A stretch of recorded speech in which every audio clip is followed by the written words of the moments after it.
चित्रकूट नगर में एक राजा रहता था। एक दिन वह शिकार खेलने जंगल में गया। घूमते घूमते वह रास्ता भूल गया और अकेला रह गया। थक कर वह एक पेड़ की छाया में लेटा कि उसे एक ऋषि कन्या दिखाई दी। उसे देखकर राजा उस पर मोहित हो गया। थोड़ी देर में ऋषि स्वयं आ गए। ऋषि ने पूछा, तुम यहाँ कैसे आए हो? राजा ने कहा, मैं शिकार खेलने आया हूँ। ऋषि बोले, बेटा, तुम क्यों जीवों को मारकर पाप कमाते हो? राजा ने वादा किया कि मैं अब कभी शिकार नहीं खेलूंगा।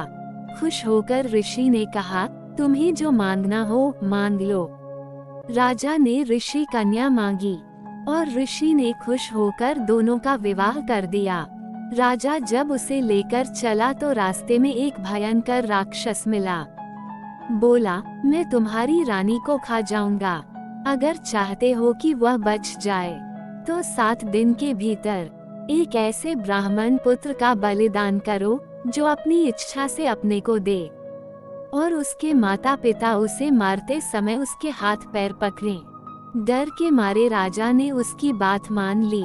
वह अपने नगर को लौटा और अपने दीवान को सब हाल कह सुनाया। दीवान ने कहा, आप परेशान न हो, मैं उपाय करता हूँ। इसके बाद दीवान ने 7 बरस के बालक की सोने की मूर्ति बनवाई और उसे कीमती गहने पहनाकर नगर नगर और गांव गांव घुमवाया।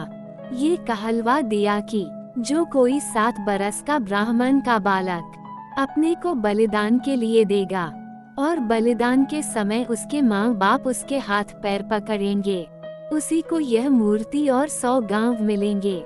ये खबर सुनकर एक ब्राह्मण बालक राजी हो गया। उसने माँ बाप से कहा, आपको बहुत से पुत्र मिल जाएंगे। मेरे शरीर से राजा की भलाई होगी और आपकी गरीबी मिट जाएगी। माँ बाप ने मना किया, पर बालक ने हठ करके उन्हें राजी कर लिया। माँ बाप बालक को लेकर राजा के पास गए। राजा उन्हें लेकर राक्षस के पास गया। राक्षस के सामने माँ बाप ने बालक के हाथ पैर पकड़े और राजा उसे तलवार से मारने को हुआ। उसी समय बालक बड़े जोर से हंस पड़ा। इतना कहकर बेताल बोला, हे राजन, ये बताओ कि वो बालक क्यों हंसा? राजा ने फौरन उत्तर दिया, इसलिए कि डर के समय हर आदमी रक्षा के लिए अपने माँ बाप को पुकारता है। माता पिता न हो तो पीड़ितों की मदद राजा करता है। राजा न कर सके तो आदमी देवता को याद करता है।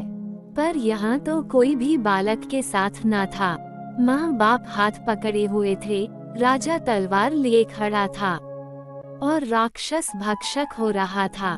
ब्राह्मण का लड़का परोपकार के लिए अपना शरीर दे रहा था। इसी हर्ष से और अचरज से वह हंसा। इतना सुनकर बेताल अंतर्धान हो गया और राजा लौटकर फिर उसे ले आया।